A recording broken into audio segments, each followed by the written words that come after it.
night next to this black fire. It's just you and I now. Just make me move right. Don't stop for nothing till you're in my bloodstream. Chemicals, get 'em moving. I can feel your blood. Keep it flowing, make it one more time, and then I do it again. Let you in under my skin, skin. Hey, let you in under my skin.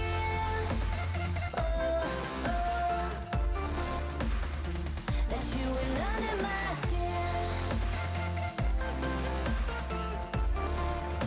I let you in under my skin.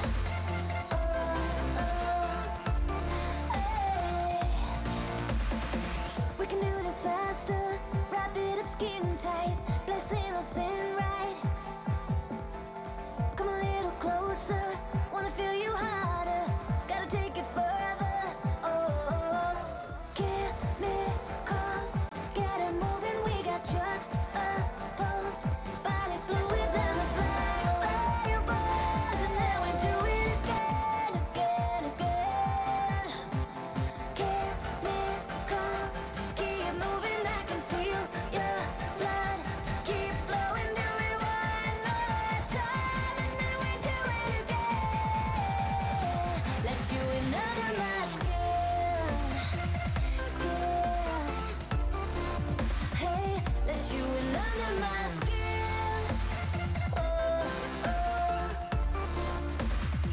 Let you in under my skin. In the sky, let you in under my skin. Hey. So put your body, body, body on my body, body now. I can feel it coming like a lightning in the sky. Put your body, body, body on my body, body now. I can feel it coming like a lightning in the sky. Body, body, body on my body, body now. I can feel it coming like a lightning in the sky. Body, body, body on my body, body now. I can feel it coming like a lightning in the sky.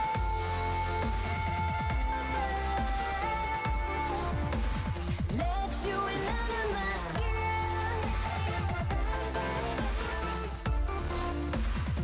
Let you in under my.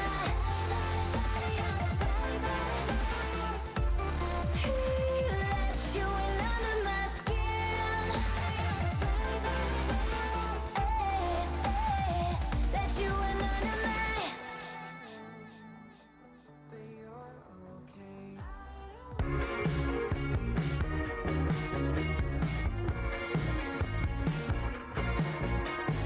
You just seem to have one single thing in mind. I'm canceling our date to save some time. So on the edge of life. Сейчас посмотрим смотр. Losing perception of time. А там поиграем.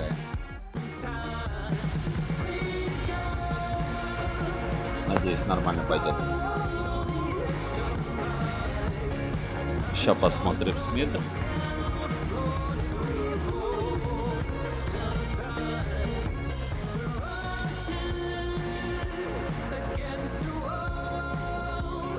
Все могут в чат писать.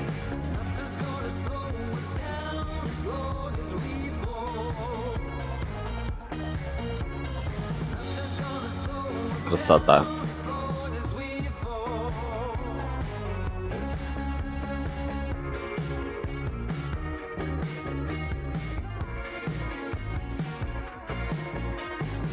It feels like everyone around us seems to know. If you lose your temper, you don't have control. So on the edge. Так, посмотрим, что у нас тут.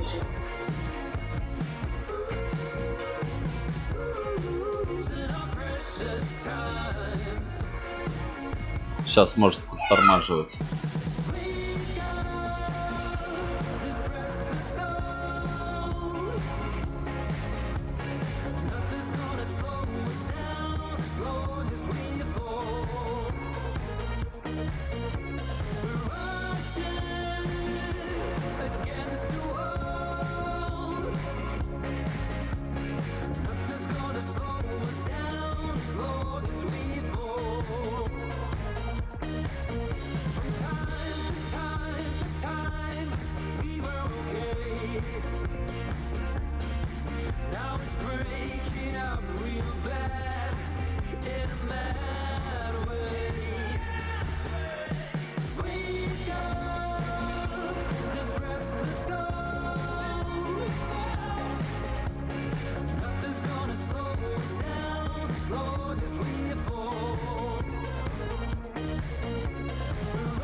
Так, вроде все трансляции хорошо идут.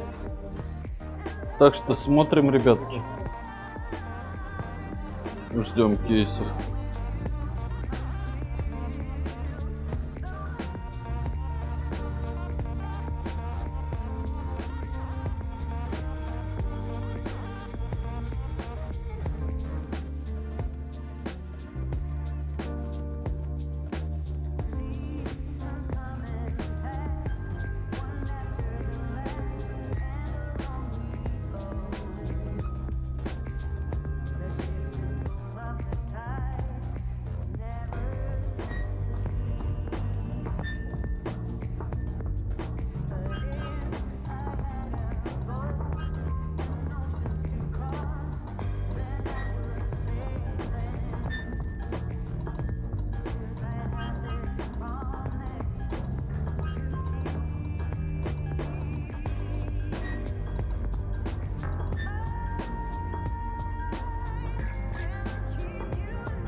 Will I cry? Will I leave behind broken and crumbled signs, hiding all my roads to you? Uh-oh.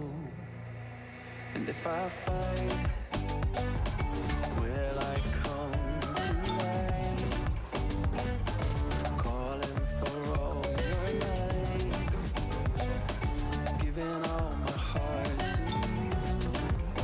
Uh-oh.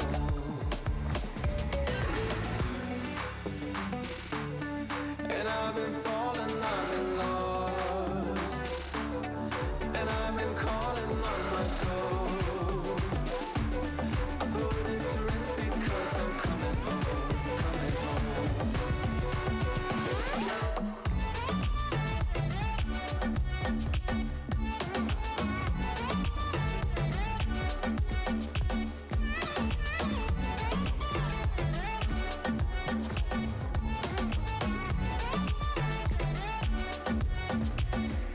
I am done.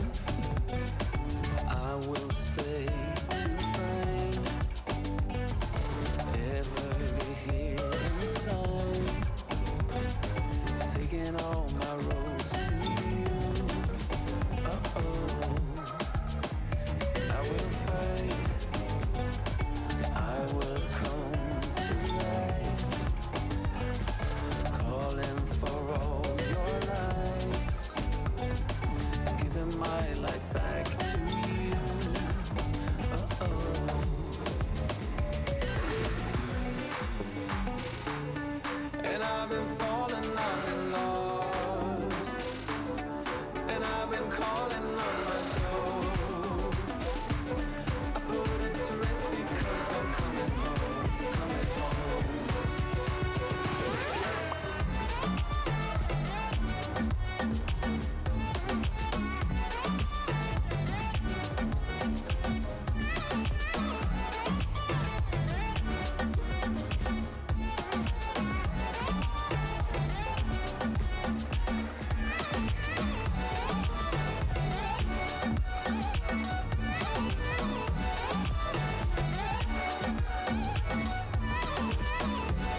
This is the moment. The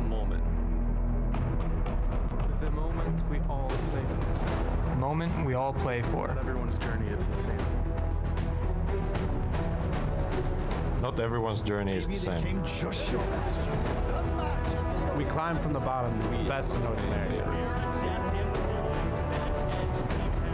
And now we're setting our sights on the world. We are cementing our place at the top. We've been here before. And it's time to remind everyone that we're not going anywhere. This is our moment to steal the show. There's a reason I made it. It doesn't matter how we got here. All that matters For this moment, Is that we are ready. we are the best in the world. Looking to be remembered. To be immortalized. For this moment. Hello, everyone, and welcome to day 2 here at the Paladins World Championship DreamHack Atlanta 2018. It has been an awesome event thus far that you can see everyone starting to funnel on in for DreamHack. You got the BYOC players hanging out, and then you have some people already gaming some Realm Royale, having a good time, and then there's us. Hello, Golden Boy alongside with Kresnik and Bees. Guys, how you feeling today? I'm really good. I'm really excited to see these matches after Feeling good, feeling really, really good. There's, look at the Gore and Vox right there just standing awkwardly, amazing. Okay, welcome back, everyone. We missed you oh so much. We missed the Space Whales. We're getting very close to convincing Mixer to release Space Trees. Very close. I was told, a little birdie told me that there's a possibility that Space Trees will be a reality. I really just want Grover floating in space.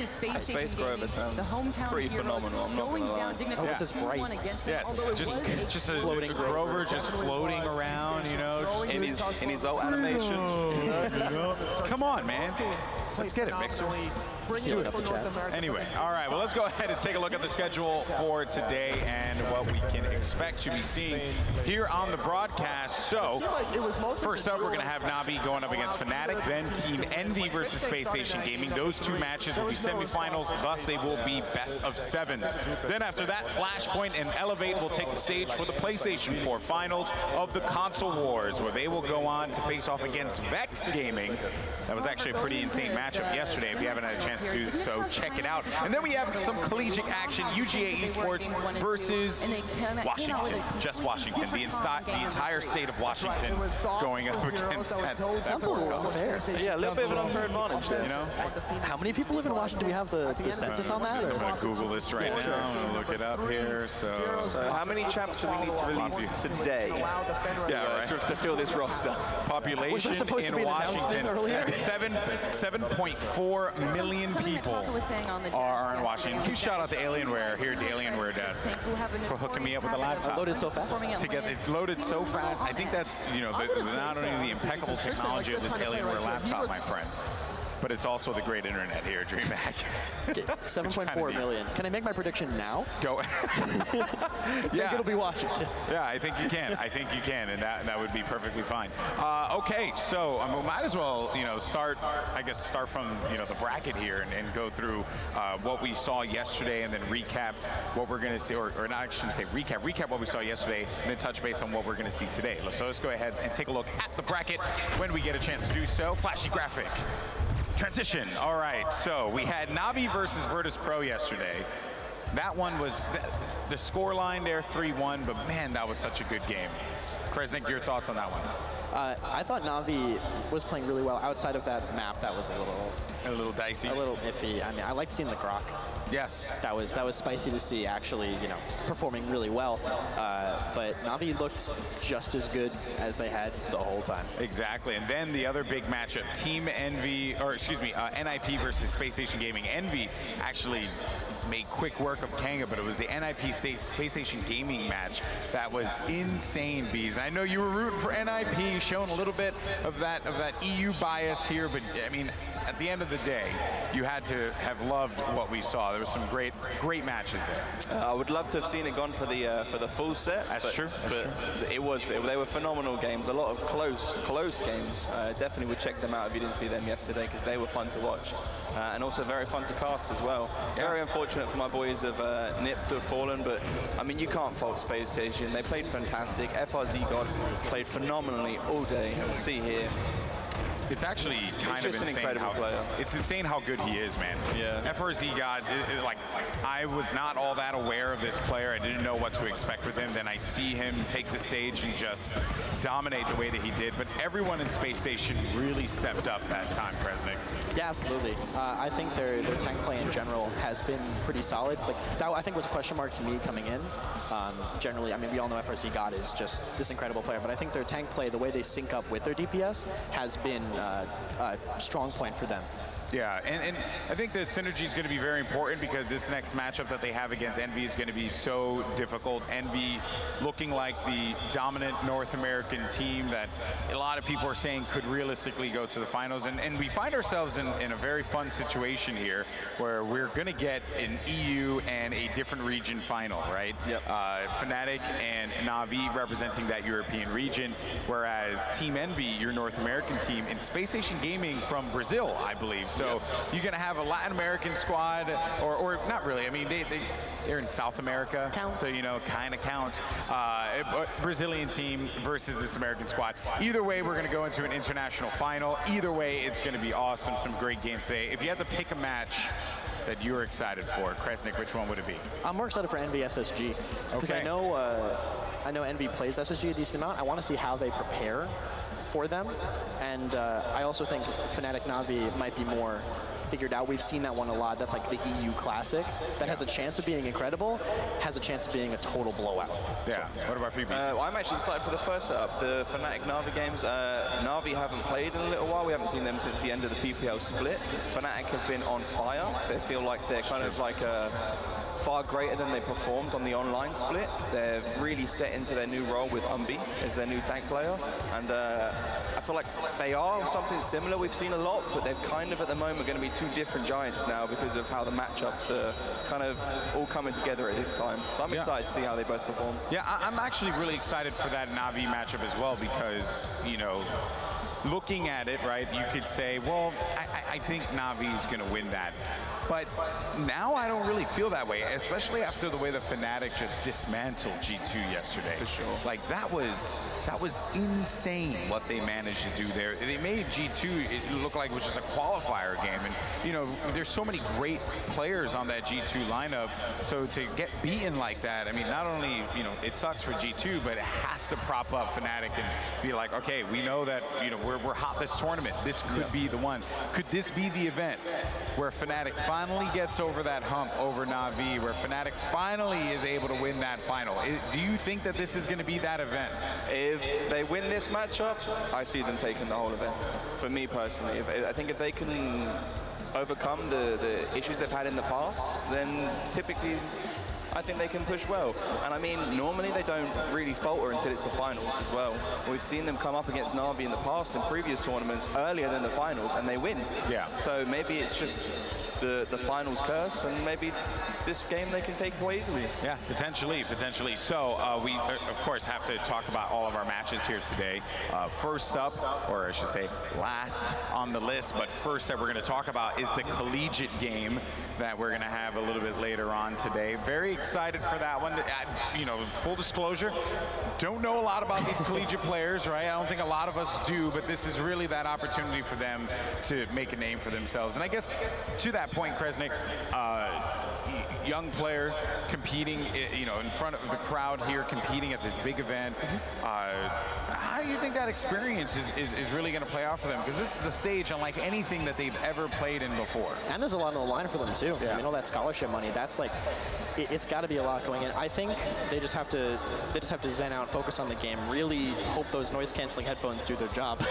Yeah. Because if you don't want to hear the echoing talking of people about you, especially if it's their first time, you know, doing this kind of thing. No, I totally agree. It's so just, it's like really difficult, right, for these kids, like these young men to like go up there and like try and perform and then have to deal with the noise and the lights and everything, and it's so different from playing in your college dorm room and just getting some games of Paladins in. But then we also have our console PS4 finals. Are you going to be on the desk for that one? I am not on the desk for that one, but I will be in the arena watching it, because I love watching that. The meta that the console player brings out is like so fascinating for me to watch. Watching that game yesterday was incredible. From being like on the PC Pro perspective to going to the consoles, like seeing the way they draft and everything is like crazy. Like I have never in my entire Paladins career seen a last pick Makoa. Like the final champion in the draft who picked to be a Makoa to me is like I assumed he must have been banned or something. Was he pre-banned before the game? Where's the Makoa? Last pick. Blew my mind. Yeah, I think Bitey almost had a brain aneurysm when he saw, what was the first ban? I think it was Victor. Yeah, it was like Sky as well. It was like the first 4 bans were like Victor, Sky, Vivian, Talus, or something. And then And then Bitey was just like, what? What's going on? And I also love that narrative of like the team that didn't do the PC meta, you know, like they won, and the PC meta team like lost, and you could just see Bitey just corpsing within himself, like little by little. That was awesome. And what I believe Blue said that this PS4 final, Flashpoint and Elevate, he believes are the 2 best console teams in the game. So, you know, I could be misquoting him here, but you know, he is a little bit of a PS4, you know, fanboy. I believe that is his home console. I know he plays in the PS4. So. You know, which is like. So he's getting stomped by these guys in ranked, and he thinks they're the best. That's what it is. That's what it is. Yeah, 100%. I'm calling you out, Blue. Oh, man. Lost 1 5-stacked casual against them, and he's just like, they're the best. Yeah, that's it. Ran into one of these guys in Team Deathmatch. They're the best. They beat my Makoa. They're amazing. They're so good. That last pick Makoa. That Sky couldn't stop the Sky, you know. But those matchups yesterday were awesome, and the movements and the way that those players were playing was so impressive. You know, I forgot which player it was, but the Drogos play was like watching a PC player play. Like, it's very clear that these players have really advanced. Yeah. And this is where we are now. Mind-blowing stuff. And then our next matchup to discuss is Team Envy versus Space Station Gaming. You had mentioned these 2 teams. They're familiar with one another. Bees, I want to get your take on this one, because there's kind of the thought process that FRZ God is considered to be one of the best players in the world, and you're going into this matchup with a player of that caliber against Envy, who looked honestly unmovable. That whole matchup that they had against Kanga. What are your thoughts on that game? I'd like to say that it's going to be like an even matchup, but for me personally, I think that Team Envy is going to kind of come out a step ahead on this one. Envy have been so meticulous recently. They've done so much work with their coach, Meta Pusher. Their understanding of the meta and the games is like phenomenal, and their players are very high caliber also. I think yesterday NIP didn't perform to their highest standard. I didn't think that was the best NIP that we could have seen at the tournament, and that's my thought on why Space Station took that set. If Envy play their best, for me, it's going to be Envy all the way on that one. Interesting stuff there. They're going to be really well prepared too. I know I was talking to one of them after their match, and they're like, I was like, oh, what are you guys doing after this? Oh, we're going to go back to and watch VODs. As they should. Yeah, exactly. But they were like, it was like immediate preparation, and they've scrimmed them before. So, I mean, I think they're going to be ready coming into and you have to, right? Like Space Station Gaming, they're going to throw every single thing at you. This is going to be one of the biggest challenges.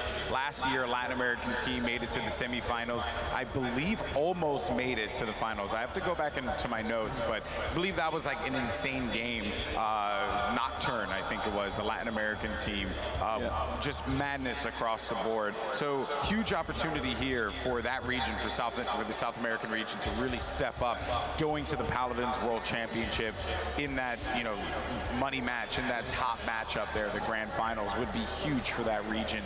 And then our first game of the day, last game we're talking about, we covered it extensively, but, you know, touch base again for the viewers who may be just joining in for the first time. You have Fnatic versus Na'Vi, a classic EU battle. These two teams very familiar, and you are very familiar with these two teams as well, Bees. You had to pick a player on each side that are difference makers for these two teams. Who would it be?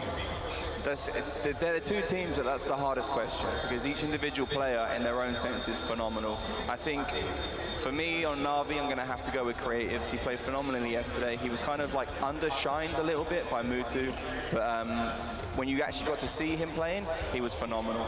And then from the side of Fnatic, I'm going to have to go with my boy Tenor. Tenor has played lights out DPS this tournament, arguably the best DPS now at the tournament. His Victor plays have been phenomenal, and he's bringing out characters to win that everyone other team is losing with. He's saying, yeah, maybe you guys can't do this, but I sure as hell can, and he's proven his worth to his team. Well, we'll see if his worth is pretty much what is necessary for them to be able to win this game. And as you heard enough from us, let's actually hear from the players themselves. We actually have Evan over at the stage. Rain Day, what's going on? Who do you have with us?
You're now on the sidelines helping your team, coaching them, giving them pointers and notes before the game. The fact that you know these teams, these players so well, does that change the way you go about this set? It's kind of like family playing family out in the yard. Sorry, how we play against Na'Vi or how I do as a coach? It's basically between us and Na'Vi. It always comes down to who has the better day, especially now.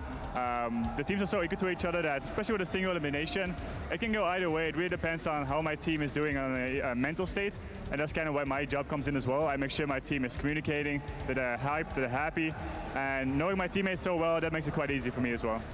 Well, now wrapping it up, just last question. You guys obviously, after winning Summerland, kicked a teammate. He's right next to you. He's playing for the opposite team. You have Lazy. Do you feel confident that this is the roster that's going to get the job done? I mean, it was after spring, so we got that Summerland with Lazy, and we got that win, so we already got a win with Lazy, so in the end, it was a good decision for both teams in the end, and it was great, and it was nothing against Ambi or anything. It was just about the fact that it's what fits our team. Like, you have to fit certain personalities, and I feel like both teams are great right now, and it just comes down to who's better on the day. Like, every single time, it's like, who's better on that day, right? Especially with single elimination. Who's going to show up today? That's going to matter. A lot of love between these two guys. No trash talk. It's all respect here. All family. We'll send it back to the desk and get ready for this amazing set. Thank you so much, Evan, for that one. And you know, typically you expect some EU spice, but we didn't get that. A lot of love, brotherly love up there, Bees. You know, the whole region just hug sunshines and rainbows. We're too kind to each other sometimes, the EU boys. We've known each other for so long, though, 2 years. That's my hardest part of being on the desk as well, is trying to sometimes say some of the negative things that need to be said about some of the teams, because, you know, I don't want to hurt my boys. Yeah, that's fair. Because you guys could collectively, you know, just make fun of the NA punching bag. Yeah, just laughing. that's what we do. We don't make fun of each other. Yeah, we just make fun of you guys. Yeah. All right. Well, I was just told that the map is ready, and let's find out what it is for this epic EU clash. And this is Navi's pick, Splitstone Quarry. Interesting choice here for the first battleground, and long sight lines on this map. So maybe we see some sniper play, maybe we don't. Bees, you seem like you're thinking about this. Yeah, I think it's an interesting matchup. We just spoke about the fact that Fnatic already has kind of this LAN meta that they've kind of developed over the past week on the qualifiers. And the thing with Splitstone Quarry is it's kind of notorious of being a map that's difficult to push on. So it's one of those maps kind of similar to Ice Mines, but a little less kind of, I can't think of the word, a little less kind of shaky. And I guess maybe that's their way of saying, like, let's maybe even let them win a couple of the first set, not the first set, sorry, the first points, and then, not the first set. Definitely not. Let's let them win maybe the first couple points, and it gives them time to adapt, because they know it's so difficult to push, but they can kind of see how Fnatic is playing and maybe adapt within the first game, knowing then moving forward, they've got more of an understanding to beat them in the next sets and next games. Interesting. Kind of like you're allowing yourself to get hit first before you can understand and like kind of download your opponent, so to speak. But see how hard they're hitting. Exactly. See how hard they're hitting and whether or not you need to hit back harder. So here we go into the picks and bans, and first to go, Torvald, Makoa. This is not your Xbox banning phase. This is very much PC here. Where's the dredge ban? Where's the Where's the Sky ban, people? You know, I want to live in a world where Xbox is the only platform. You will be the only happy man on the desk. I will say that. Yeah, that's for sure. I tried to play on console recently, man. There's nothing worse than your brain wanting to make a play and your hands not doing it. Yeah, no, I mean, sometimes my brain doesn't even want to make the play. Okay, the Leanne is going to go for Na'Vi. Next up, Fnatic's pick. I like that here. I just think she's really good on this map. With the dash distance card, you can cross so much. If you can be on the high ground behind the lava area on the map, and you can just, if you jump and dash, or even just dash right off the edge with a dash distance build, you could basically cross to their side in an instant from your own high ground. So the rotation potential is just massive. And then the con is out for Fnatic, so now it is Navi's pick. Do they go with the safe frontline pick here, the Inara, potentially? I mean, knowing Na'Vi, fight to protect the Lazy loves Inara. Lazy plays really well on Inara. He's very meticulous. He knows the game. He knows what to do with it. So I don't really see a reason why they wouldn't take the Inara into the first pick, unless they had a strat specifically up their sleeve. But as I say, I really feel like they're just trying to get an understanding of the meta and the LAN feelings versus Fnatic. So I think we're going to see quite a safe draft come out from Na'Vi this round. Yeah, she's really good at holding Quarry too, and holding Quarry, the area with the saw blades that you can die into on this map. It's really strong. You get really good point control, and it's the only safe area really from the high ground that you can poke from. Yep.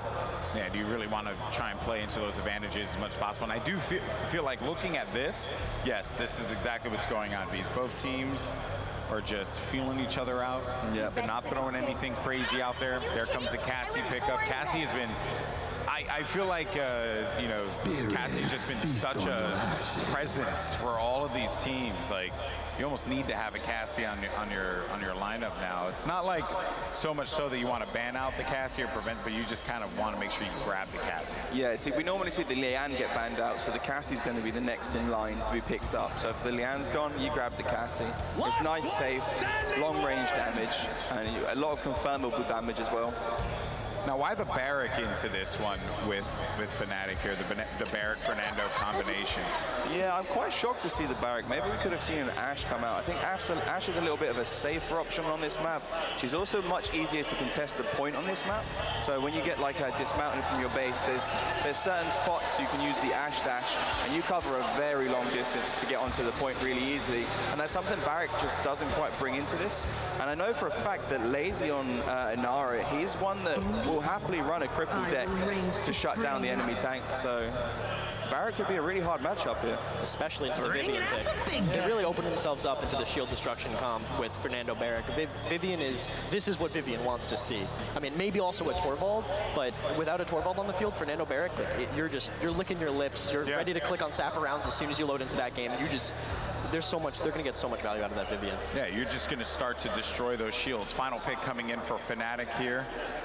Let's see what they opt to go. The Ruckus was secured for Na'Vi, so Fnatic taking a little time now to think about what they want to do. And here comes the pick. It will be Victor, which is good overall, good control. I mean, this is a pretty standard draft from what we're seeing here. Kresnik, who do you think is going to win this?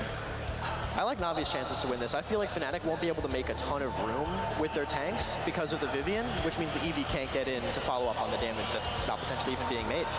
Bees, what about you? I have to agree here. We've seen Mutu's Vivian yesterday, and I don't think that Fnatic have an answer to it in their draft. Yeah, and this is going to be a very difficult matchup for those shield bearers there because they're going to just lose that as soon as it goes up. This is going to be a great game. Our first matchup of the day. We're going to Split Stone Quarry. Let's send it over to your casters. We got Gore and Vox. Look at those handsome gentlemen. Thank you so much, Golden Boy. Of course, it is Vox and Gore Miser on the mic. To start things off today, Gore, take me through just what your thoughts on those drafts were to start us off. It's Vivian's dream with being able to rip through any shield that she wants, but it's also Eevee's dream because you have Cassie and Vivian who are probably going to be standing alone, isolated, and very easy targets if you can get by. So a big question there, actually. We often see this as Cassie is a big counterplay champion to the Eevee. Do you feel like on a map like Splitstone Quarry that Eevee's going to be able to outplay the Cassie? Which way do you feel like that matchup's going to go? I think a lot of it's going to depend on those stairs on the balcony, underground, near the drill. If Fnatic can get control, I think that's going to facilitate the Eevee in getting around the side, up onto that balcony, have that little bit of availability for Fish Echo to jump to that ledge. Otherwise, you're out in the open. Cassie can pick you off pretty easily there. How are you feeling about this Victor pick as well? We saw his Bittner do a bit of a monster job with it yesterday. Do you think we're going to see similar results today? I feel like Na'Vi should be a little scared. Those grenades do a lot of damage, and Bittner has been, over placements, over even just yesterday, one of the best victors I think we have gotten to see. Maybe except for Rock Monkey with that grenade that we got to see yesterday in the Envy set. There's so much that can go right through here, and honestly, it's just going to be sitting like this. Look at the damage he can put.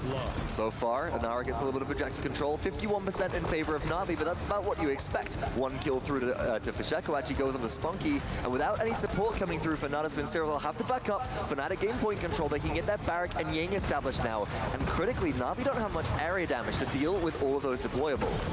A lot of shots coming through, but Inara's health bar is the most important thing. That wall and that healing coming down from the Moldamba, from Spunky, is all that is keeping them alive. The 75% they've been able to pick up, though, is huge for them. You see, Fish Echo hasn't really been able to do anything so far. And Mutu's actually looking for it, finds Eevee blinking out, waiting for that wormhole to come back on through, and Mutu's here and waiting. And a Ruckus as well. Can the Eevee get away? Saw comes through, another blink, and wormhole keeps her safe. Life exchanging will top her back up again, and now Na'Vi need to engage to try and contest. Phoenix finds one. Fish Echo cleans him up in response. Will Fish Echo be able to find the Cassie as well? Very low Ying around the objective. If they go down, and they do to creatives, this could be curtains for Fnatic. Vivian in probably one of the worst spots you can try to stand in against an Eevee, going to get taken down no problem, and that opens up a lot, but Fish Echo goes down. Creatives lazy, picking up kills at the end of it. That 99% could turn into 100. Oh, you got to watch out because Barrage comes down. There's the 1-2 punch from Cassie, though. There's the blast shot landing through, and no amount of damage from Victor is going to displace all of this frontline pressure from the side of Na'Vi. First cap 1-0 in 2 minutes and 40 seconds running through for the team in blue. And Inara just showcasing that she is quite literally a sponge for healing. Nothing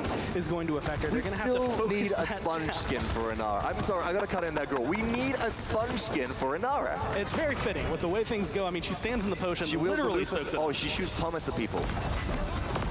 We're on a winner here, folks. Let us know in chat if you. Is that a winner? I think so. You let us know in chat if you want to see a bath time Inara skin. I think we can get away with that one.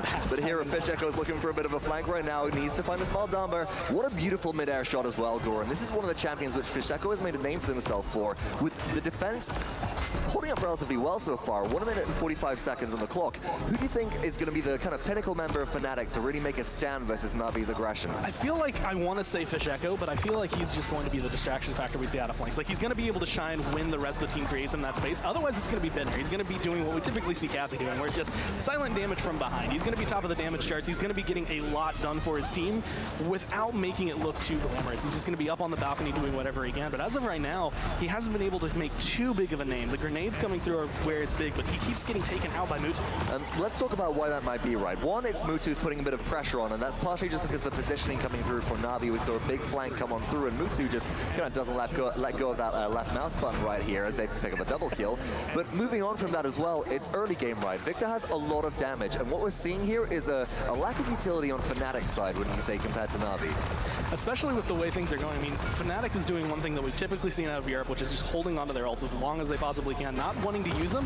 Navi are throwing them out if they need them. Like, the Sentinels are popped, that's a little bit of a different story because you can charge those up while they're out. But Dread Serpent was used. I wouldn't be surprised, I would say, if I see a Seismic Crash or a Hexafire come out to try and solidify this push. I wouldn't be surprised to see maybe the Illusion Rift come out in response. If you're going to put out any ultimate, that's going to be the one. But Fisheko goes down. That's a good kill for Phoenix to start things off. Mutu looking for a flank. Finds the Victor. Will it be a kill? And it will. 3 down already for Fnatic as Navi are looking to confirm this push. Will anybody stand in the way of this payload? I don't think so. Barak too far out of the area. That'll roll on through for Navi. Relatively easy, 2-0. And this is the history of these two teams, right? It either goes the entire distance. You're going to see a Game 7, or it'll end in 4 games for either side, but they know what they're doing, both of these sides. So typically the draft is one of the most important things. Playstyle, they're both incredible players. Both are full of incredible players. So all it takes is one slip-up, one mistake, even early on, and that could determine the round. And now one of the really important things I think that we should look at in Fnatic and Navi's lineup is we got to talk about this Saparound's Vivian and the inbuilt Wrecker that she has versus Fnatic with a lack of sort of offensive card utility here. So as the game progresses, do you feel like the items getting online for Fnatic is going to kind of even out that deficit? Especially because we're seeing Bittner go for the Wrecker.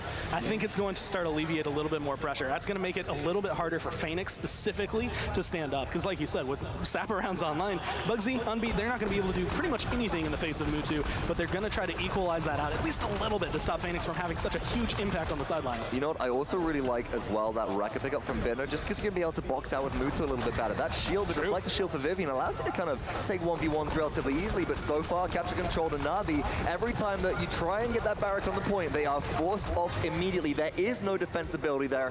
Fisheko's got to find a way into the backline and open up, I think, a big pick onto the side of Navi, and one's already gone down.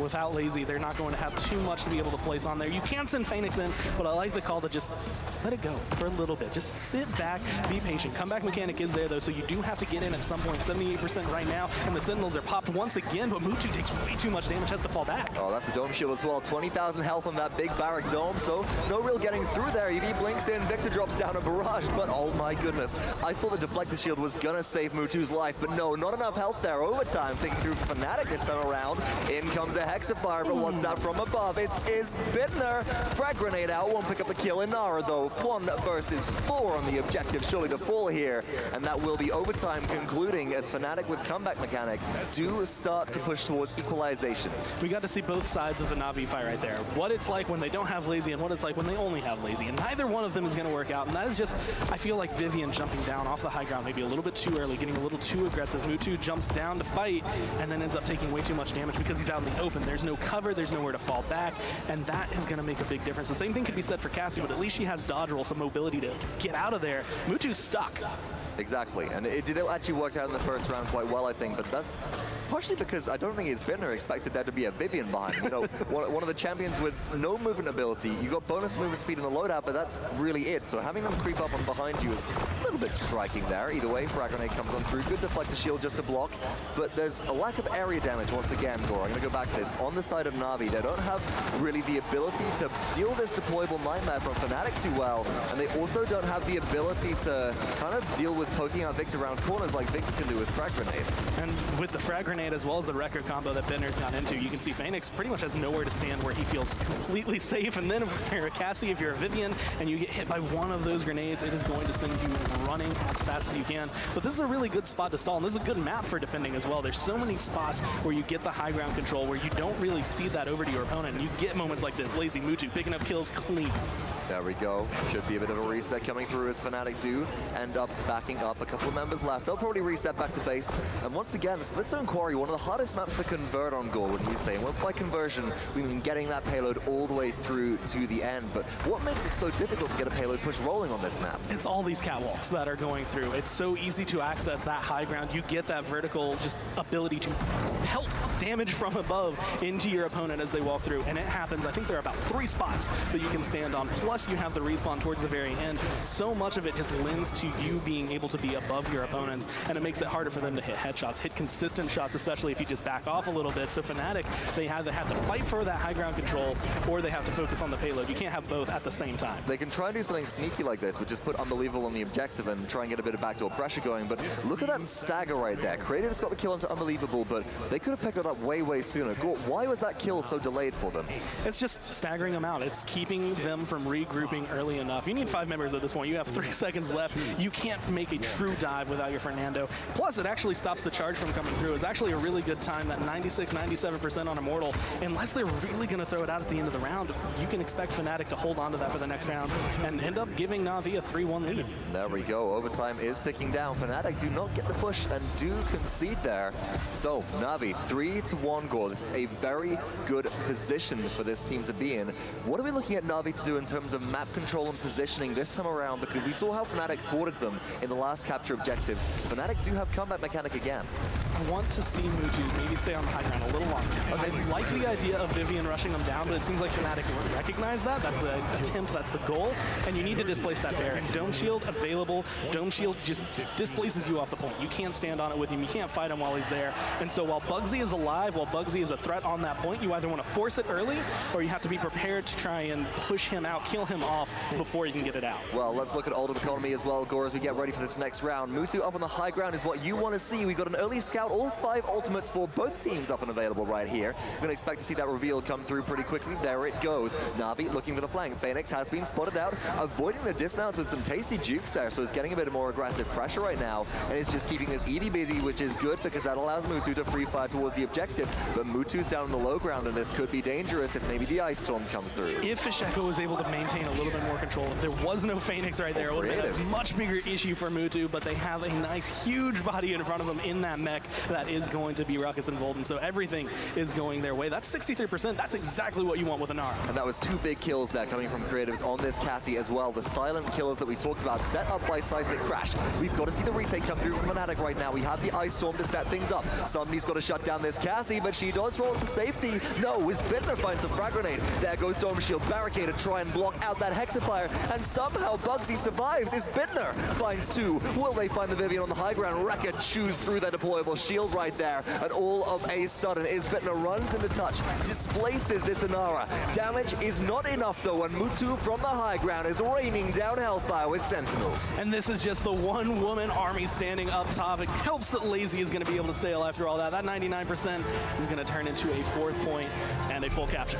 Much better performance in that 3rd round overall from Na'Vi. Fnatic putting in a good fight in the 2nd, and overall we did see a good adjustment for them. I felt a little bit too late in that round. We saw, you know, the adjustment come through. They recognize that Creatives, you got to shut them down on Cassie. They're one of the biggest threats on this team for actually getting kills, but overall, too little, too late right there. It was the first game of the set though, Gore. Gonna pick on Bittner a little bit. Compared to what we saw yesterday, compared to what we saw during placements, it felt kind of out of sync with the Eevee. There were a couple times where he'd blink forward and then it'd take way too long to flick around and find the shots. Okay. And by the time he was able to blink back, he's sitting at 200 health.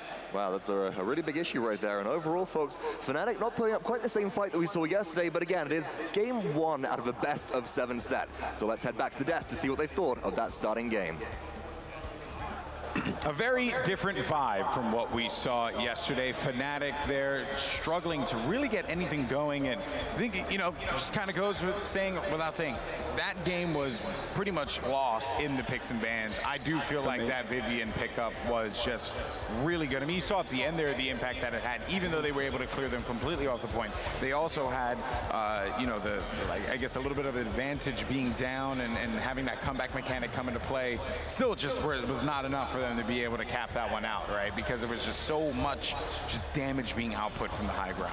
I felt like there was a way Fnatic could have played that draft. They had the Barrack playing in the main, right in front of the Vivian, just contesting the point for 10 seconds, like 10%, and then go, oh, this is a Vivian, walking off. They could have played more quarry side, let the Nando push through. They weren't really trying to force them into the Victor angles. The Victor was kind of just farming off the damage resistant Inara. There was definitely different ways they could have played that draft than how they did.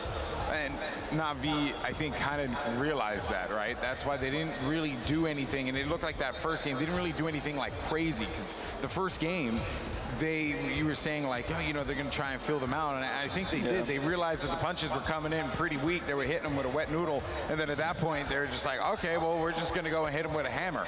And they did just that in the first round, getting those first 2 points there, Beast. I think the Na'Vi draft was just fully about stability. Like, they didn't give Fnatic the option or the ability to do anything. We've seen in the first round, Fishiko was able to get a couple kills onto the Vivian, but that was only when the Vivian pushed onto their side of the map.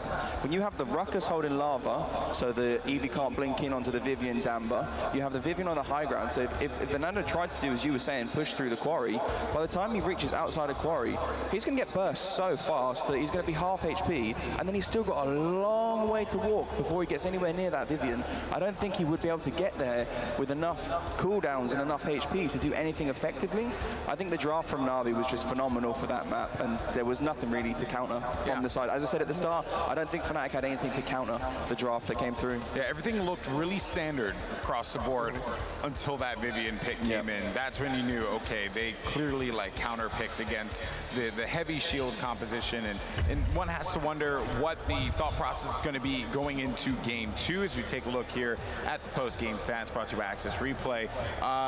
Mutu, not bad, right? 16 kills for him, you know, not bad there, but just an average Mutu. Pretty average performance, I would have to say. But then, you know, you're looking for guys like Isbitner to really be the ones that are like stepping up. Eevee and the Fish Echo and Eevee to get behind enemy lines, cause a lot of damage. But instead of just, I actually look at the damage taken there as well. Like that, they're getting hit. She's getting hit a lot, way more than I imagine she would like to. Diving that far into the back line and trying to blink out of there. A lot of pressure on that Eevee because they knew it was coming.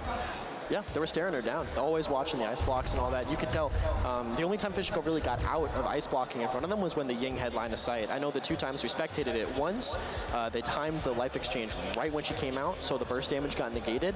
Second time, they didn't have the line of sight, just dead, just immediately gone as soon as she got out of that. I love how they weren't even as well giving her, like, normally you see players wait till the ice block ends to start shooting. I love the fact the Ruckus and the Vivian at the ice block were just non-stop. Like, you are not getting out of this. Like, you think like you're gonna have some kind of respite getting out of this? Like, no, not gonna happen. We know how long you have in that block, and we have the ammo. Don't you worry. We have the time. They hit the stopwatch as soon as she blocked. Done. And ready. Now you're dead. Okay, cool. All right, well, let's take a look at who our Steel Series MVP is for game number 1. And it is going to be Mutu on the Vivian. And I think we can all agree with that. The Vivian really was the difference maker, but most importantly, Mutu on the Vivian was that difference maker here. I love that moment there where they trapped the Fernando behind the wall, and he was not in a position to contest the cart, and instead of killing him, they left him behind, allowed the cart to push up, and then once the wall dropped, they turned back and staggered the Fernando. Absolutely phenomenal. 200 IQ plays there, like to just leave your enemy in the back line knowing like he's defenseless and then turn back to stagger. Absolutely phenomenal. Yeah, a lot of people really don't think about the stagger, right? Especially newer players. They just think wipe him out, wipe him out, wipe him out. But there is real value value in not allowing another team to go into a fight with an entire roster, right? Okay, so now you're going into game 2 here, Kresnik. What do you think? What do you think we're going to see from map 2? I think they might want to bring it to a closer range map. Okay. After that, I mean, Splitstone has a lot of LOS, has a lot of long sidelines, and Frogger. I was about to call this Frogger. This is a Fnatic map. If there's one map that they're going to say we need a win, we need to get the ball rolling, get our confidence growing, I think Frogger was the correct choice for Fnatic. And why? Why Frogger? Does it play into that close range gameplay, or does it? Yeah, very much so. It's a close range map. It's just like historically one of their favorite maps to play, and it's very snowbally. And Fnatic are kind of those guys that they'll jump in very aggressive, get the first set of kills, and then once they've done that, like as we've seen on this map, if Fishika gets the Eevee, there's not really a way to block the Eevee on this map. We've seen Ruckus being a distraction and a blockade for the Eevee, because Eevee needs to get halfway across the map before she can blink into the back line. On this map, she can blink straight into the back line. You can try and stand in front of her, she's going to say, hey, how you doing? Just blink straight over your head and kill your back line. So it's much more acquainted to the Fnatic playstyle, I think. Yeah, if you make enough room to stop the Eevee from coming in, you're not doing anything else. You're just kind of waiting for the Eevee, you know, setting down the picnic blanket and waiting for her to just hopefully the ants don't come and steal your lunch. Yeah. All right, well, Fnatic's going to take out Leanne and then Makoa for Na'Vi. Next up, the Fnatic pick here. This is very much a map where if you're the second pick, you kind of need to get rid of the Makoa Khan. They're both so strong on this map because one entire side of the map, on the right-hand side of the Frog side, is a dead zone. If you hook them out or throw them out with the Khan, both those tanks become very, very powerful on this map, especially the Makoa. A 10-second cooldown on the hook, you can kill someone every 10 seconds if they're within your range. The Leon ban makes me think this might be going Torvald's way, because I know EU thinks that Leon is a very good counter to Torvald. Yeah. So since Torv has the ability to get the insta-kill with the ults on this map, you can bubble the flanks that don't need to make that much distance. It makes me think Fnatic's going to be looking for a Torvald here at some point. It also sets them up if they do want to take a sniper. If you have the Torvald and the enemy has the sniper, you know, your flanks are going to be infinitely stronger to shut down that sniper. So not only does it enable some characters for yourself, but it also disables some characters for the other side as well. Well, Fnatic are going to lock down Inara first. Torvald still in play. Ashe was a band as well. Didn't expect to see Ashe there. Ashe again is very good on this map simply because snipers are so prevalent on this map. It's one of the only maps where snipers are still like a top tier pick. And once you have the Ashe, it's very easy for her to find an angle, dash straight past the front line of the enemies, and then use her ultimate in the back line. And when you've ulted in the back line, obviously she's invincible. That means she can kill the sniper easily, and she can also kill whichever support happens to be in the back line as well very easily. She has the most options for dealing with the snipers. Yes. With her, once her ult is up, she can come up the window, she can bash from so many different lanes.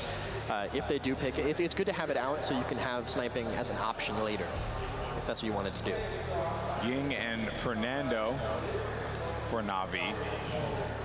Ying is still the best healer. I mean, her healing is still insane. The illusions can cover a lot. You can put the illusions on like the pillars on point. They can heal everybody all around. And Fernando, with Ashe being banned, Fernando is the best, I think, for shoving that cliff danger side and taking their stairs, pressuring anybody who wants to be spamming from the window. Feast on your ashes. Barak and Maldamba locked in for Fnatic. Fnatic going after that Barak yet again. Yeah, interesting pickup here. I feel like the Barak is simply just to take away Na'Vi's ability to have a point tank. Although we do say that Barak is a hard matchup into the Inara, now they have no matchup into the Inara. The Fernando can't do it. The Fernando's shield doesn't last long enough for him to contest the point. So they've kind of put Na'Vi into a position now where they're saying, you have to be aggressive or you are going to lose this game. Na'Vi absolutely has that capability, though. Yeah, Fnatic also left themselves very flexible by leaving both DPS slots open, but, I mean, Na'Vi's not a team that can't be aggressive. I mean, they can still shove. They could just ignore the Inara, have the Cassie poke out with big game or something, have Nando Eevee shove in lane. It's going to depend on what Fnatic picks here to deal with the tank aggression. I would absolutely love to see point tank Barak, nimble cripple Inara. That would be the most hype thing I think they could pull out. I mean, it's risky, especially with the nerf that we had to the cripple on Inara, where it's much easier to destroy now. Yeah. Very easy to destroy. But like to shut down an Eevee with a cripple, that'd be so fun to watch. So the Eevee was snagged for Na'Vi, and it almost feels like in response, Fnatic said, well, we want to get like a quick blaster, so we're going to go ahead and take Willow. And then there comes the Androxus there. What do you think of the damage pickups? The Androxus is an odd one. Typically on this map, Androxus does not have the best win rate. You kind of have to augment your deck to play Androxus on this map. You need a much higher dash distance on this map. Although it's a smaller map, it's just very unsafe.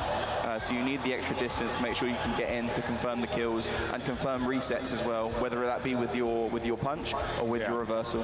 Very peculiar draft here. Who do you got, Kresnik? Who are you feeling in game 2 now? I'm going to say Na'Vi. I don't think Fnatic's going to be able to stand on point. I think Na'Vi has too much poke and pressure on the sides.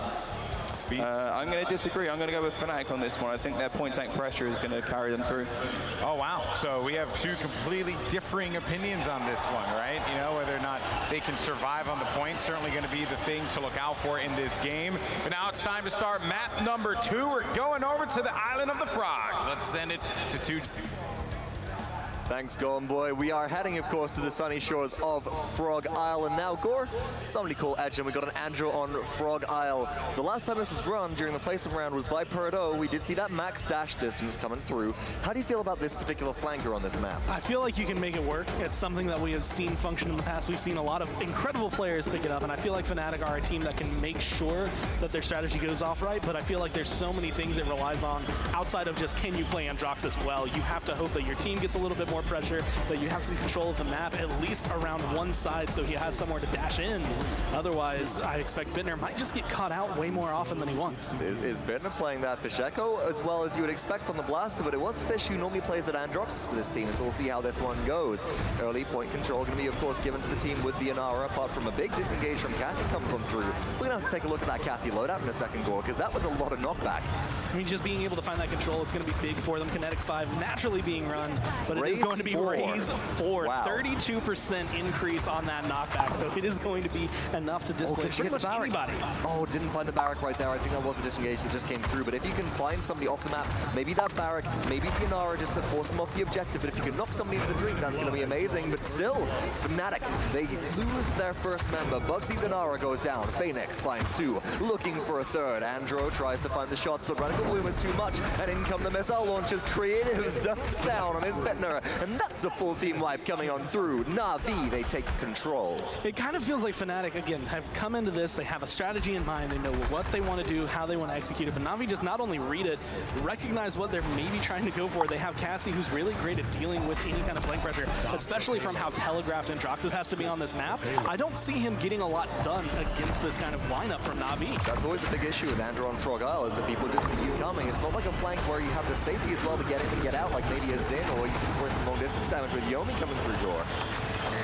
A lot of damage that can be done, but unfortunately I think it's all going to be coming out of creatives, not as much out of Bittner. If he can find the good headshots, it'll be open for him, but again, this is just not a really good map layout for him. He doesn't feel comfortable, and that's why he's so out of place. It's something that we haven't really seen until recently. Like this last split, I think, was the first time I've truly seen Androxus on Frog Isle, and it was at placements that I saw it for the first time actually be successful, and it's going to be up to his performance, up to Bittner, I think, to make sure that this can make waves for Fnatic. Now look at that, ultimates have been traded out so far for Fnatic.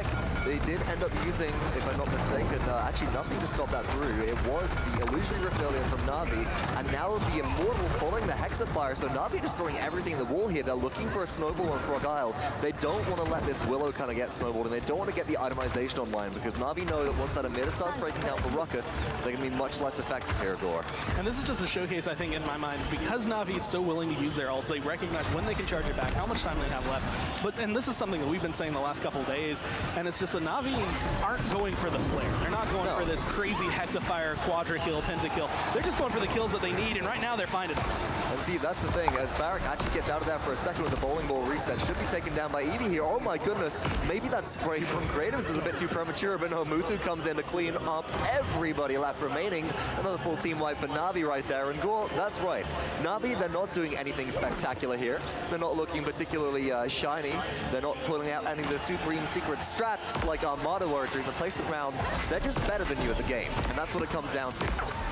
reigning world champs even being able to come through. There's a reason they've been able to come through. There's a reason they are the top of the international lands every single time this year. The reason that they have been the ones that have clawed their way to the top, and a lot of it is going to be on the back of pretty much every single player, but Creatives making a lot of waves, goes down right there out of the ice block. That is going to alleviate so much pressure on Fnatic. It certainly will. There are 15 seconds left to go. Big dead zone comes through. That might be lazy going down for Fernando. Is able to escape for just a second.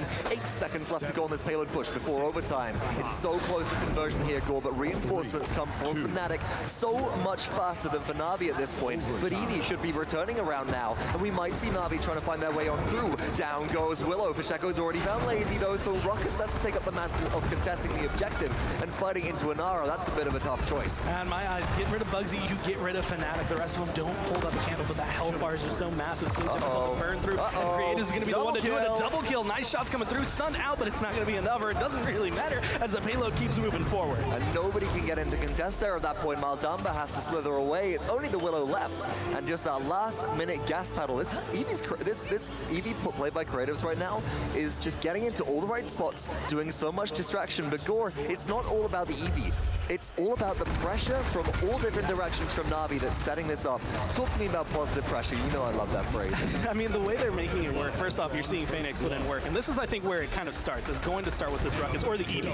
Whichever one can dash in, get some good damage, potentially a kill, starts the ball rolling. But then you have to look again. Silent Killer, 3-1 and 8, a lot of damage coming out. Top damage even from Mutu, who just sits on the side and looks at the targets that are called out. And that's the thing that's so good about Na'Vi is their target acquisition is just perfect every single time. They know who they're going on. They know where they need to look. And because of that, the spread through all of them, they're picking up kills. And where do Fnatic look? You look in one direction at the Ruckus, then all of a sudden there's an Eevee behind you. You look at the Eevee, and there's a Fernando who's taking up the mantle right there. Immortal has just been used by Na'Vi. Faithlight in the air from Fasheko tries to find something. Here we go, looking for the damage. Cassie very low, one more shot will end it, but no! The elevation advantage is in favor of Cassie, and Willow just can't shoot up. Ends up going down and losing Fasheko there. He's such a big portion of this team, of this roster, being able to accomplish anything on this map. That 42% with comeback mechanic is still not going to be enough to stop Na'Vi. And Frog Isle, even the Fnatic, look to try and come here, are trying something different as well with this Androxus. Don't seem to have it under their feet. Yeah, there's an Androxus in this game, by the way. I don't know if you guys actually noticed, but they don't seem to be having that much of an impact right now. And again, nobody is able to get anywhere near the backline from Na'Vi because there's so much frontline pressure. Oh, and Nara tries to step into contest. Hex and Fire just zones out for a second, doesn't find a kill, but it does bring Inara down low, and the missiles will finish it off. Now just hunting down, looking for Androxus. Is he going to dash around, but is it going to be enough? Actually ends up trading out right there. You still get Binner, but Unbi picks up Phoenix. Mutu's still alive, though. You force a Maldamba, of all people, to try and dash in, hold on to whatever they can, but it is just going to be kills, kills, kills, and another point for Na'Vi. How do you like it, Gore? How do you like it? Ooh, that disengage coming through right there. Onto the Inara, throwing it backwards again.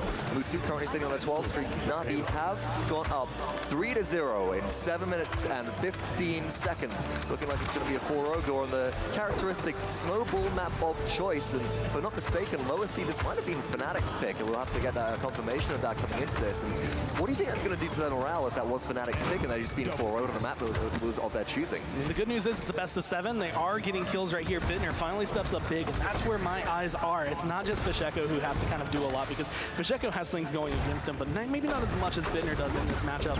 But during the summer lane, during the spring lane, every single time that Fnatic have either come up to that second place spot, they make it into the finals. The question is always, will Bittner perform? Will they be able to step up? And so far, at least for this game, my answer is no. This Androxus is not doing anything for the team. And so, Gore, I'm not just looking at the Androxus here, I'm also looking at the Willow pick, because on Frog Isle, we're so used to seeing as just a bit of a cluster of kills coming through there. We're so used to seeing Drogos. Why pick the Willow here instead of the Drogos? Honestly, it might be a comfort thing. It also might just be anti-heal, trying to shut down and keep all the control. Plus, the burst that she can put out, I feel like it's just a lot quicker. It's easier to get the kill onto someone like an Eevee, who's going to be able to blink away in about 2 seconds if you don't kill her off immediately. So maybe trying to shut her down, maybe just a comfort thing, maybe all about that dead zone. But either way, it is not looking good for them. Even though he's had some good moments, Fnatic are pushed back in their base. And now look at this. Creatives has enough freedom to focus on the Inara. Dread Surface comes on through, up and over, looking for the damage. Willow will take take one more shot. No, the miss comes through, but Mutu will clean up, and then behind the barricade, unbelievable falls as well. Na'Vi are pushing towards conversion. 48 seconds on this push, 80% of the way through. Fnatic need to find a way to get out of base, but Gore, they can barely step out at all from those gates before they lose half their health bars, and this might be the end. Being able to get rid of Bugsy again. Immortal coming through to be able to save Eevee. The pressure is going to be on. Hexafire's coming out. They don't even need it. Nobody from Fnatic moves into touch right there, and that will be Na'Vi taking a 4-0 to win game number 2 and go 2-0 up in this set. 4-1, 4-0. Again, these teams know what they're doing, and Fnatic are putting everything into this. And whether or not yesterday was them looking good, G2 maybe not showing up to play, it is definitely all Na'Vi showcasing why they are a world champion team. They certainly are, Gore, and they might well make it to the finals if they carry on a streak like this. And with that in mind, folks, let's head back to the desk in Golden Boy to break down game number 2. Thank you so much. I grabbed it. I grabbed it from them. Oh. And then now you have it. Thank you. Okay, great. You want it? You make sure your mic is down, though, Beast. I'll put it in spot.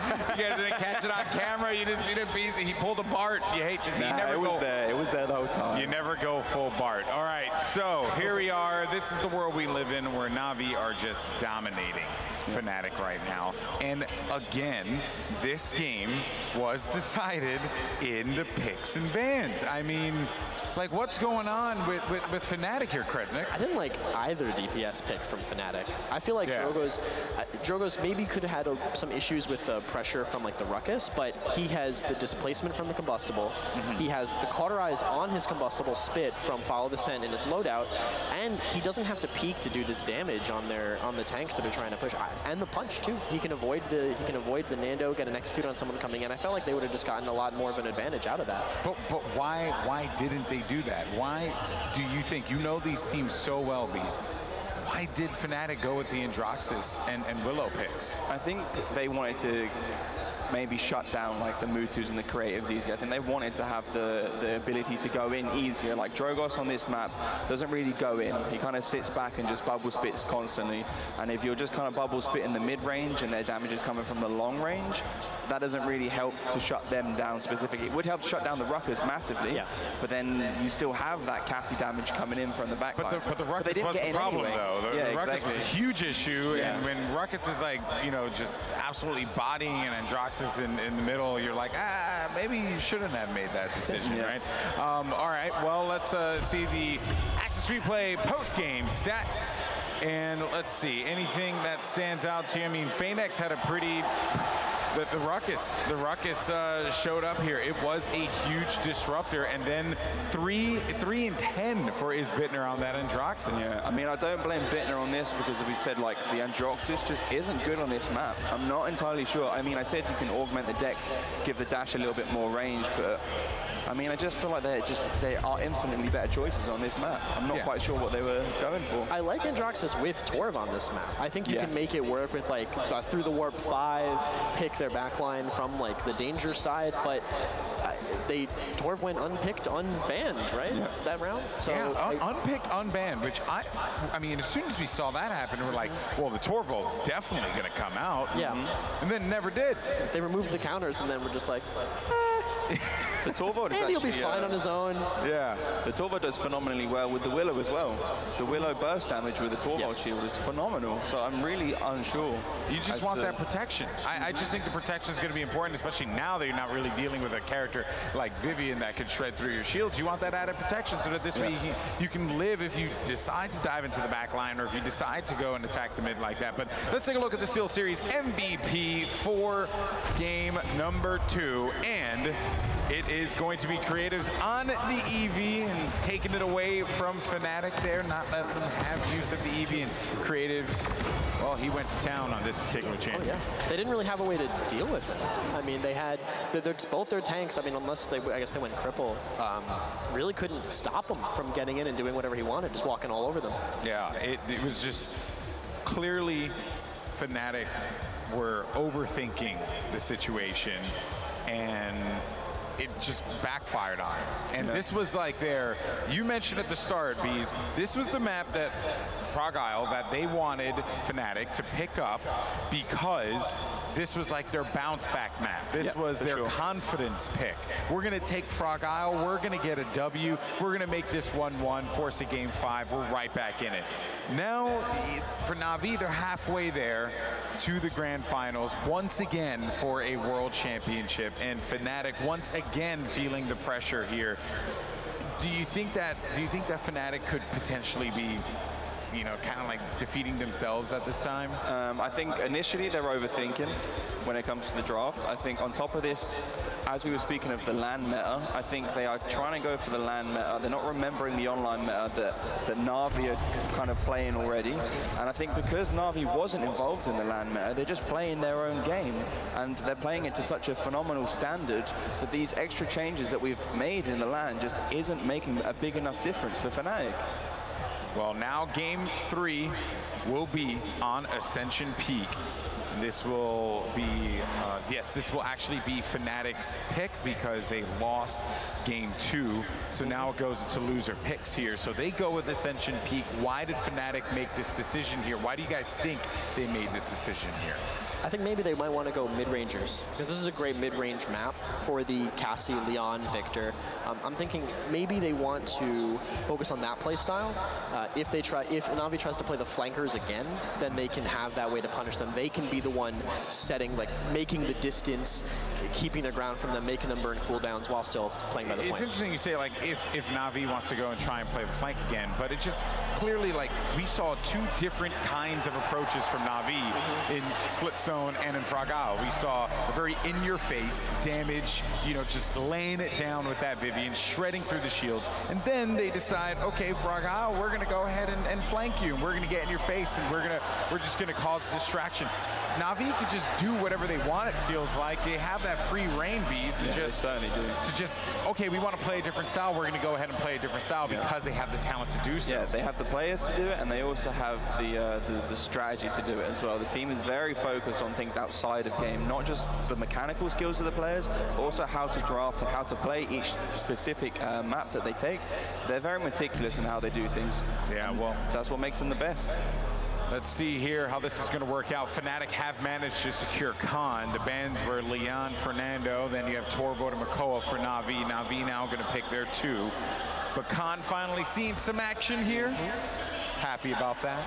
I think Khan's okay on this map. Yeah. I wouldn't say he's like his strongest map for me. There's one side of the map does have the danger zones where you can throw them off, very easy to get them off. And then the other side, you do have the well. But the well can be a little bit shaky sometimes. So there's, on the left-hand side of the map, there's kind of like this little well area. You can just chuck them in, it will kill them. But sometimes the characters can just get back out, like an Ashe. If Ashe is ult available, she can just ult back out on top of it. Time to take charge. Ashe and Ying are going to be locked in 1 and 2 for Na'Vi. Again, Ying dimensional link, she can get out of it. So they're kind of already initially just starting to counter-pick the Dracano initially with the first 2 picks already. The Fortress Breaker also gives a lot of value into the Khan, because you just put it down and then you look at him, you're just having a standoff while he's waiting for your shield to go down. And in that time, one's going to ult me, get ready. As soon as you get pulled, your whole team burns him. They don't get anything out of the overpower. I will fight to protect the sanctity. Inara and Eevee for Fnatic. So Fnatic are able to secure that Eevee once again. More than likely, that will be going over to Fishiko to try and jump into that back line here. Not a lot of info on how they're going to be able to really take advantage of that.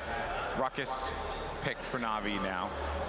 Fnatic have to get something to deal with that Ruckus. Yeah, I was about to say, Ruckus seems to be a standout character this this tournament. He's really, we didn't see much online play with him, but as the LAN progresses, we've seen so much more and more of him, and his win rate is just phenomenal. The LAN meta? The LAN meta. Now they're doing it. Are they? I feel like... Nah, that's still just Na'Vi meta, to be honest. That's not the LAN one. Uh-oh. Wow. Okay. Did the timer run out? What's going on? Yeah, auto pick. We got Grok here. Okay, the Grok and Damba choice. Grok is not bad by any means into Ruckus. He's really good. He has a ton of bounces off the Ruckus and the Ying. Like, the Grok can get a ton of damage. The thing is, this isn't Bright Marsh. The map is huge. Yeah. It's huge. They can just stay out of your range the whole time. You can throw a totem, I think. Well, why pick the Grok then? He can fly. Yeah, It's true. What on their team can fly? Yeah. You just got to take the flying stuff. Okay, then the Vivian will shoot the guy flying, I guess, so that works out. All right, so we got Vivian once again entering the fray. Eevee back over to Fnatic. Who do you got for Ascension Peak? After the Grok pick, I got to give it to Na'Vi. I don't think the Grok can get a ton of value on with how wide this map is. I am going straight for Na'Vi as well. I'm not quite sure the thought process on this one. I appreciate the unity here on the desk. Now it's time to see how it shapes out. Let's send it over to your casters. You got Gore and Vox. Thank you so much, Golden Boy. And right now we've moved from Fnatic going from a speedrun World Championship Edition to now playing a rhythm game because they're playing themselves better than a guitar here. They're playing into Navi's draft absolutely perfectly. The Vivian last pick is Deflector Shield. It's going to break all of those potential shock pulse bounces. I really don't know what Fnatic are thinking. He can fly! He can fly! That's about all he has. I mean, Grok on this is going to be very interesting. Again, like they said, like, it's not Bright Marsh. You're not close. There's so much that can go right, but it feels like they're maybe trying too much Virtus Pro in a Game 3. You don't want to say that. You don't want to say that. It wasn't max damage composition, but we are heading to Ascension Peak. We'll have to see how it breaks down. I do like the additional sustain from Grok with the Nara. That's the one thing which I'll say you can just throw down a totem across the map, right? And you're going to be able to keep Unbelievable alive, especially with that healing throughput from Maldamba as well, and the Khan, so you have a lot of sustain on your side to match out Ying. But on the other side of things, I mean, I'm looking at this Grok going, well, where's Drogoz, where's Willow, where's anything else? I mean, I'm also looking towards Phoenix, because Phoenix is just sitting comfortable. Like, he's gotten into this groove on Ruckus that no one is displacing him from. He's not dying a crazy amount. He's coming through, finding a ton of kills. He's been a huge factor this set just for Na'Vi, and no one's trying to scoop it away from him. No one's really countering anything that's going to completely shut him down, except maybe Grok. But even then, you're only going to be getting Ruckus. So, taking a look at this right now, Fenix taking the high ground, trying to displace Eevee a little bit. You've got to be very careful here as Cassie's moving in as well. A lot of damage coming through on the Grok, but first blood, Creatives goes down. Bugsy finding that one. And now look at that, a damage boosted Eevee reigning in the hell, bringing the pain. Bugsy takes 2 kills. And all of a sudden, Na'Vi are on the back foot, but they still, versus the Inara, have the capture advantage. Gore, would you be able to explain to me how the Inara is not winning this? We've just been pushing it out. Fnatic has been focused more on this balcony control. Get rid of Phoenix, get rid of any real pressure, I want to say, that could come through from Na'Vi, which is a good call to be able to come in. And then once you start contesting, now all of a sudden Inara can do her thing. Stand on the point, that's 60%, and no one really has the ability to come in, make a game-changing play, especially without ult on the side of Na'Vi. They're going to have to put a lot of thought into how they want to reapproach this fight. Well, contest is coming through once again. Fnatic, they probably need to look for this Eevee Conjure to break everybody apart and make a big play to start off with. Deflector Shield on 5-second cooldown. Mutu could be vulnerable here. Got to watch out as that Grok is looking for a big flank play from behind. Ultimates not up and available just yet. Illusory Rift charging relatively quickly. Inara, though, sitting at 92%. Grok's Tempest over 100, ready to go. Will we see the gas pedal hit Gore? And here we go. Going to go in along with the Eevee, along with everyone. Mutu is the target. Mutu will be going down, locked in the corner, literally nowhere to run other than off of the map, and that's going to make it a lot easier to rush in with these 2 front lines leading the way. Bugsy going to be able to pick up a couple kills on this Khan. There we go, looking for another one. Up and down goes Ash. She does hit the ground. Bugsy has, as you said, found 2. That still will be some stagger for the time being, except it will not. Lazy steps outside of that circle and ends up dying, if I'm not mistaken. And here we go. Na'Vi trying to find a way back in, won't be able to. Fnatic, they might have burned kind of a lot of